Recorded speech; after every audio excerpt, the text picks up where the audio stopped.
pada kesempatan kali ini kakak mengundang dua teman kakak, yaitu Kak Akila dan Kak Fadia, untuk mengenal lebih dalam. Kan ada kata pepatah yang mengatakan tak kenal maka tak sayang. Nah, silahkan nih Kak Akila dan Kak Fadia memperkenalkan diri terlebih dahulu. Hai sobat, perkenalkan nama kakak Kak Akila dan kakak dari kelas 11 MIPA 3 SMA Negeri 1 Maros. Silahkan nih Kak Fadia memperkenalkan diri lagi. Hai guys, perkenalkan nama saya Fadia Karimah Arif dari kelas 11 MIPA 3 SMA Negeri 1 Maros. Nah, pada podcast kali ini Kak Lisa punya judul nih, pentingnya kreativitas di era milenial. Nah, dari judul tersebut ada temanya juga nih Kak. Temanya itu belajar, berdaya, dan berkarya. Saya akan mengajukan beberapa pertanyaan kepada Kak Akila dan Kak Fadia. Yang pertama, sesuai dengan tema kita kali ini, saya akan menanyakan kepada Kak Akila dulu nih. Menurut Kak Akila, apa sih itu belajar? Nah, menurut kakak ini, belajar itu adalah proses seseorang untuk mengetahui apa yang ia tidak ketahui, atau proses di mana seseorang dari tidak tahu menjadi tahu. Dan biasa generasi Z ini kurang minat belajar. Jadi di sini kami ingin mengajak adik-adik sekalian untuk meningkatkan potensi belajar masing-masing dari kalian semua. Nah, itu menurut Kak Akila. Kita mau dengar juga nih menurut pendapat Kak Fadia. Apa sih menurut Kak Fadia belajar itu? Menurut saya, belajar merupakan perubahan tingkah laku seseorang atau individu untuk mengubah sifat atau perilaku, ilmu pengetahuan, ataupun tata krama yang telah dimilikinya. Nah, itu menurut Kak Fadia. Kan tema kita ada 3 nih, belajar, berdaya, dan berkarya. Kita akan mengetahui lagi yang keduanya, berdaya. Nah, kan dari tadi Kak Akila yang pertama, sekarang kita memulai dari Kak Fadia lagi. Nah, menurut Kak Fadia, apa sih itu berdaya? Berdaya merupakan kegiatan seseorang dalam menghadapi masalah. Nah, itu menurut Kak Fadia. Nah, sekarang kita akan mendengar menurut Kak Akila. Menurut Kak Akila, apa sih itu berdaya? Nah, menurut kakak, berdaya itu adalah kemampuan seseorang untuk mengatasi masalah yang dihadapi di dalam lingkungannya, atau biasa disebut sebagai problem solving. Nah, itu menurut Kak Akila. Dan kita ingin tahu lagi nih yang terakhir, apa sih itu berkarya? Kita mulai dari Kak Akila lagi nih. Kak Akila, apa sih itu berkarya menurut Kak Akila? Kak Lisa, banyak banget sih pertanyaannya. Kak Lisa, banyak pertanyaan karena kita ingin mengedukasi dan memberi wawasan kepada teman-teman dan kakak-kakak ataupun adik-adik untuk mengetahui lebih dalam pentingnya kreativitas di era milenial. Nah, jadi mohon maaf nih kalau Kak Lisa banyak tanya. Iya, nggak apa-apa. Jadi menurut kakak, berkarya adalah proses seseorang menghasilkan sesuatu yang berguna bagi lingkungannya. Seperti contohnya membuat puisi, membuat dongeng, atau kerajinan dari limbah. Banyak lagi contoh yang lainnya, tapi kakak nggak bisa sebut sih karena terlalu banyak. Nah, itu pendapat Kak Akila, dan kita ingin mendengar lagi pendapat dari Kak Fadia. Menurut saya, berkarya adalah menghasilkan sesuatu inovasi baru ataupun ide-ide terbaru supaya berguna bagi masyarakat. Contohnya saja mengolah sampah menjadi bahan kerajinan dan bisa dijual kembali. Itu namanya mengolah sampah, tetapi kita juga mendapatkan keuntungan dari hal tersebut. Wah, dari pendapat Kak Akila dan Kak Fadia ini sangat bagus. Mari kita tepuk tangan. Nah, saya ada pertanyaan lagi nih. Apa sih kesan-pesan Kak Akila dan Kak Fadia selama bersekolah di SMA Negeri 1 Maros ini? Kita mulai dari Kak Akila dulu kali ya. Kesan-pesan kakak selama di SMA Negeri 1 Maros ada banyak, cuma kakak bisa cerita sedikit saja ya. Kesan pesan kakak yang pertama itu adalah di SMA Negeri 1 ini punya banyak apa biasa disebut itu yang kalau berbeda dengan sekolah yang sebelumnya. Sekolah kita lebih unik, lebih menarik. Bukan. Apa nih? Yang kayak kalau masuk di dalam sekolah itu kayak banyak surprise, hal-hal yang baru. Ya banyak banget. Karena kakak ini berasal dulu SD dan SMP itu dari sekolah swasta, dan kakak itu tidak pernah sekolah yang bergabung dengan laki-laki. Jadi itu termasuk kesan-pesan kakak di SMA Negeri 1 Maros ini. Dan di SMA Negeri 1 Maros ini kakak juga anggota OSIS di Sekbid Komunikasi Bahasa Inggris, dan kakak mengikuti banyak ekskul lebih dari 4, dan orang-orang heran kenapa kakak bisa masuki banyak ekskul, apakah waktunya bisa teratur dengan baik. Nah, waktu kakak bisa teratur dengan baik karena kakak mencatat to-do list setiap harinya dalam buku kakak. Nah, pesan kakak yang lain itu adalah kakak juga sudah menyumbang 2 piala di SMA Negeri 1 Maros ini, dan ada sertifikat juga yang kakak sumbangkan. Pesan kakak adalah jangan berhenti mencoba untuk menghasilkan sesuatu hal yang baru, karena kegagalan itu datang kepada orang yang malas. Wah, hebat sekali Kak Akila. Baru kelas 11 udah banyak meraih prestasi, memasuki organisasi, dan dapat mengatur waktu dengan baik. Wah, hebat sekali. Mari kita tepuk tangan. Nah, sekarang saya mau bertanya lagi nih kepada Kak Fadia. Apa sih kesan pesan Kak Fadia selama bersekolah di SMA Negeri 1 Maros? Kesan dan pesan saya selama bersekolah di SMA Negeri 1 Maros yaitu, pertama, saya mendapatkan hal-hal baru dan unik selama sekolah di sini. Kedua, guru-gurunya sangat ramah, dan sekarang sekolah kami sudah mempunyai program sekolah ramah anak, di mana kami sangat menjaga anak, di mana para guru-guru sangat menjaga anak-anak murid yang ada di sini. Dan saya juga termasuk salah satu anggota OSIS di Sekbid Kreativitas, Keterampilan, dan Kewirausahaan, di mana dalam Sekbid ini saya berkarya untuk menghasilkan hal-hal terbaru agar dapat dijual kepada seluruh warga SMA Negeri 1 Maros. Prestasi-prestasi yang sudah saya dapatkan yaitu, pertama, saya juga telah mengikuti lomba vlog bahasa daerah bersama Kak Akila. Wah, berarti Kak Akila dan Kak Fadia satu tim nih. Iya, hebat. Kedua, saya meraih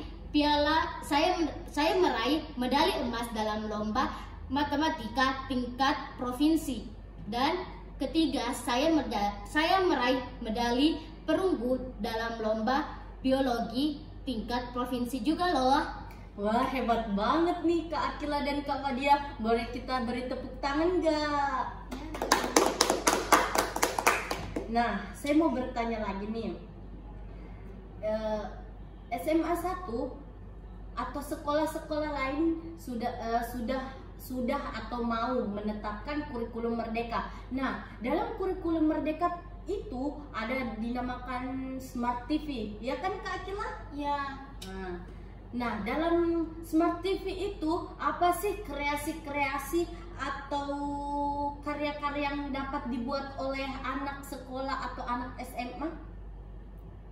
Menurut kakak, kreasi yang dapat dibuat oleh anak-anak sekolah melalui program Smart School yaitu mereka dapat membuat vlog atau berbagai konten-konten untuk diupload ke dalam sosial media dan bisa ditayangkan di dalam televisi tersebut agar orang-orang termotivasi untuk melakukan hal tersebut juga, yang dimana dengan adanya program ini menurut saya sangat efektif untuk anak-anak sekalian, karena generasi kita ini sangat terpacu terhadap media sosial atau bahkan media elektronik, sehingga bahkan dalam sehari saja mereka dalam 24 jam pasti memegang media elektronik. Nah, begitulah pendapat Kak Akila. Nah, sekarang saya mau bertanya yang hal berbeda lagi dengan Kak Fadia. Nah, Kak Fadia, apakah menurut Kak Fadia pemuda-pemuda sekarang dapat menciptakan inovasi-inovasi terbaru melalui smart school tersebut? Menurut saya, pemuda-pemuda ini dapat menghasilkan hal-hal terbaru karena jika mereka mau berusaha untuk menghasilkan hal-hal terbaru, maka itu akan sangat berdampak bagi lingkungan mereka.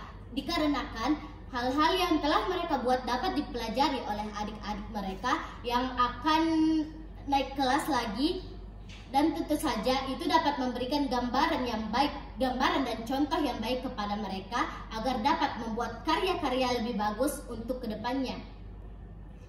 Nah, itulah menurut pendapat Kak Fadia. Pertanyaan terakhir nih, bukan sekedar pertanyaan sih, tapi untuk memotivasi teman-teman, kakak-kakak ataupun adik-adik. Kak Akila dan Kak Fadia bisa nggak memberi kata-kata motivasi, kata-kata pendorong untuk kakak-kakak, adik-adik ataupun teman-teman untuk belajar, berdaya dan berkarya?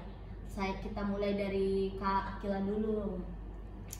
Nah, kakak punya motivasi loh untuk adik-adik sekalian. Motivasi kakak yaitu habiskanlah kegagalan adik-adik sekalian di masa muda, hingga kelak hanya kesuksesanlah yang akan engkau raih di masa depan. Dan pemuda sekarang adalah calon pemimpin di masa depan. Oleh karena itu, kita sebagai pemuda yang baik harus menerapkan contoh yang baik kepada adik-adik sekalian untuk menjadi pemimpin yang baik di masa depan yang akan datang. Nah, apa sih kalau dari Kak Fadia, apa sih kata-kata motivasi untuk mendorong kakak-kakak, adik-adik atau teman-teman untuk belajar, berdaya dan berkarya? Kalau dari saya sih pribadi, sebelum memenangkan medali matematika itu, saya pernah mengalami kegagalan, di mana saya baru mencoba untuk mengikuti lomba matematika, di mana saya ternyata tidak meraih juara apapun. Nah, tetapi dari situ saya pantang menyerah agar dapat meraih kesuksesan lagi. Nah, dalam kondisi saya ini, saya terus belajar agar dapat meningkatkan kemampuan dan dapat mengasah otak saya agar lebih bisa lagi ke depannya. Dan sekarang pemuda-pemuda sekarang jangan mudah untuk menyerah hanya karena satu kegagalan yang pernah dialami, kita tidak mendapatkan kesuksesan lagi ke depannya. Nah, bagus banget nih kata-kata motivasi dari Kak Akila dan Kak Fadia. Mari kita beri tepuk tangan dulu ya teman-teman. Nah, kita sudah membahas tentang tema kita kali ini. Nah, sekarang kita akan membahas tentang kreativitas, bagaimana cara untuk mendorong siswa-siswa atau teman-teman, adik-adik, kakak-kakak untuk mendorong lebih menciptakan inovasi baru dan karya baru. Dalam membuat karya tidaklah mudah, apalagi sekarang sudah ada teknologi, misalnya handphone, laptop, komputer dan segalanya. Itu membuat para siswa dan para remaja milenial, membuat mereka menjadi malas hanya memegang HP, apalagi sekarang nih menonton drakor. Menonton drakor itu sangat mempengaruhi kayak pemikiran siswa, mempengaruhi pemikiran siswa dalam belajar, berkarya, dan mempengaruhi juga misalnya nih ada tugas yang diberikan oleh guru. Pastikan siswa tersebut cenderung menonton drakor. Mereka lebih mementingkan drakor tersebut karena dia ingin tahu alur ceritanya bagaimana dan menyampingkan mata pelajaran tersebut. Bagaimana sih menurut Kak Akila dan Kak Fadia, bagaimana cara agar siswa-siswa tidak terpengaruh oleh drama Korea tersebut dan bisa membuat karya-karya? Bisa nih misalnya siswa tersebut bisa menonton drama, tapi tidak sepenuhnya waktu 24 jam menonton drama dan tidak menyampingkan tugas-tugas mereka. Silahkan Kak Akila dan Kak Fadia untuk memberikan inovasi bagaimana agar siswa tersebut tidak cenderung menonton drakor dan ingin membuat inovasi baru dan belajar. Mungkin dari Kak Fadia dulu ya. Iya. Karena dari tadi Kak Akila dulu yang duluan. Kalau menurut saya sih sebenarnya tidak salah dalam hal menonton drakor itu, tetapi kita juga perlu membatasi waktu. Jangan sampai hanya gara-gara teknologi ini itu dapat menghalangi masa depan kita.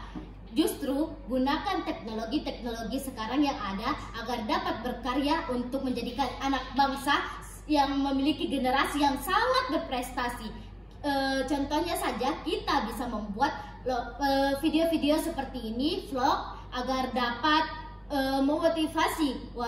memotivasi semua orang tentang wah ternyata berkarya tidak hanya dalam bidang akademik saja loh, tetapi berkarya bisa juga dalam bidang non akademik seperti contohnya membuat video TikTok kah, atau kita juga bisa menjadi selebgram loh. Betul banget yang dikatakan Kak Fadia ini. Kalau menurut kakak juga ini penonton film loh, tapi bukan hanya drakor. Kakak ini penonton film dari berbagai genre. Jadi kakak ini dapat mengatur waktu dengan baik. Jadi kita sebagai pemuda yang baik, kita juga harus memanajemen waktu dengan baik. Tidak mesti 24 jam menonton film. Kita bisa membatasinya dengan 1 jam menonton film atau bahkan 2 jam per hari saja. Kakak juga menonton film itu setiap hari loh, dan kakak juga belajar juga setiap hari karena kakak mengatur waktu dengan baik. Kita dapat berkreativitas di berbagai bidang, bukan hanya di bidang akademik. Banyak bidang yang bisa kita buat untuk dijadikan sebagai kreativitas. Contohnya banyaknya konten creator di media sosial yang membuat vlog-vlog yang menghasilkan uang untuk dirinya tanpa membebankan kedua orang tuanya. Dan kita juga dapat meniru bersama-sama agar kita juga tidak dapat menghasilkan uang di masa muda sekarang ini. Banyak loh contohnya anak-anak masa muda sekarang yang menghasilkan uang hanya dengan bermodalkan handphone. Contohnya Naswa yang sebagai brand ambassador di ruang guru, dan bahkan dia lulus di Fakultas Kedokteran di Universitas Indonesia. Itu berarti kita sebagai pemuda tidak mesti kita harus sudah dewasa baru bisa menghasilkan uang, namun dari kecil saja kita sudah bisa menghasilkan uang jika kita mau berusaha untuk menghasilkan tersebut. Banyak sekali kreativitas yang dapat kita buat.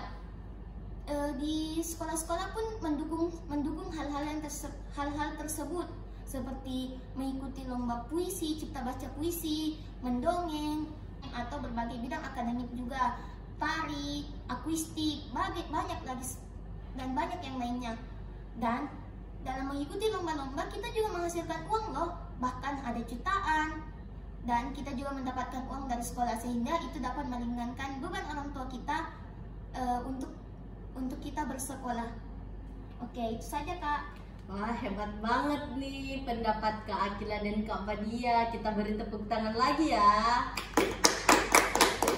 Nah, adik-adik, teman-teman, atau kakak-kakak sekalian, jadi pada hari ini kita tidak melarang atau kita tidak melarang untuk menonton drama Korea, tapi kita juga harus pandai dalam mengatur waktu ya Kak. Ya, kita harus lebih pandai mengatur waktu. Jangan hanya karena drama Korea masa depan kalian hilang, karena dengan hanya belajar kita dapat meraih masa depan yang lebih cerah, yang lebih baik ke depannya.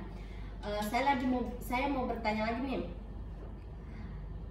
Membuat kreasi atau kreativitas apakah bisa membuat tidak hanya dengan kemampuan membuat misalnya jerami atau apalah segala macam, apakah bisa membuat sesuatu dari teknologi yang hanya dengan menghasilkan HP dan kuota atau internet?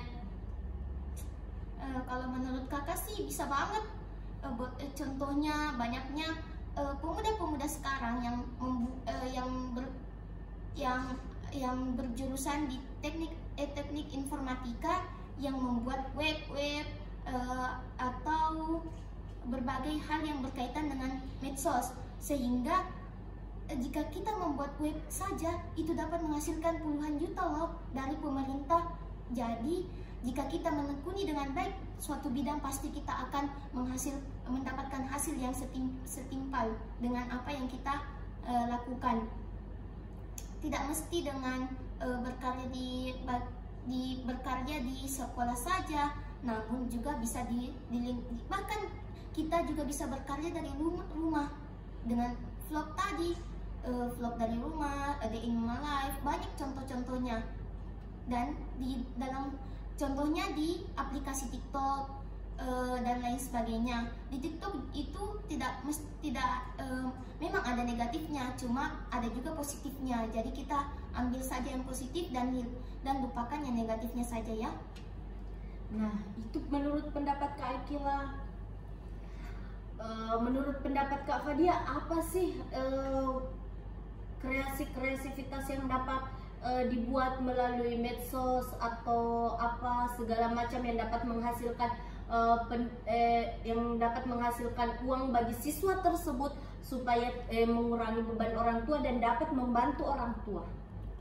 Kalau menurut saya sih, sekarang kan ada aplikasi TikTok dengan snack video Kak. Dalam aplikasi tersebut, jika kita membuat konten kreator, kita juga bisa mendapatkan uang yang dikirim oleh TikTok kepada kita. Contohnya itu kayak membuat vlog tentang sekolah, baru kita menguploadnya ke TikTok, dan ternyata jika kita telah menguploadnya ke TikTok dan memiliki banyak like atau penonton, itu dapat menghasilkan uang, di mana uang ini bisa kita gunakan untuk membantu orang tua kita yang sedang mengalami kesusahan ekonomi. Nah, itulah pendapat dari Kak Akila dan Kak Fadia. Kita beri tepuk tangan lagi, nggak apa-apa dong ya Kak? Nggak apa-apa dong.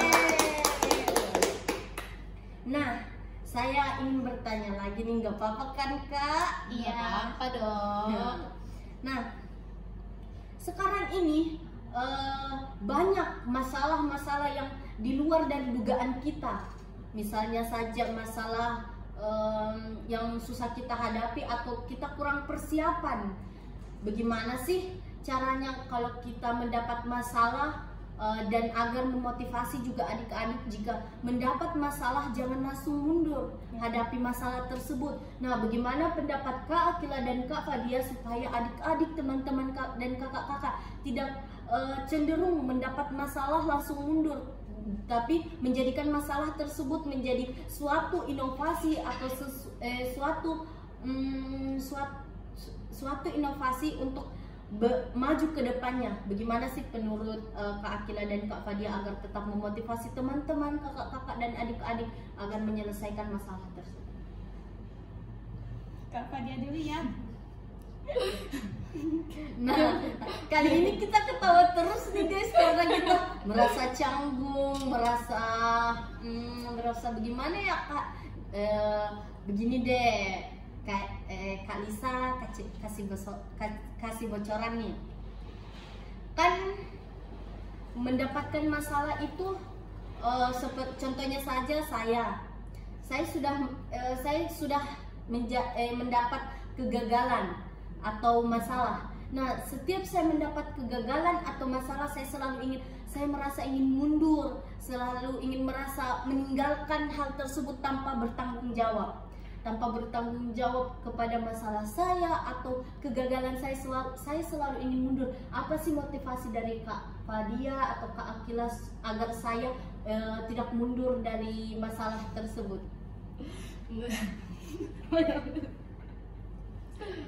Kalau menurut saya, kan tadi saya sudah katakan, sebelum saya memiliki medali emas matematika, saya pernah mengalami kegagalan.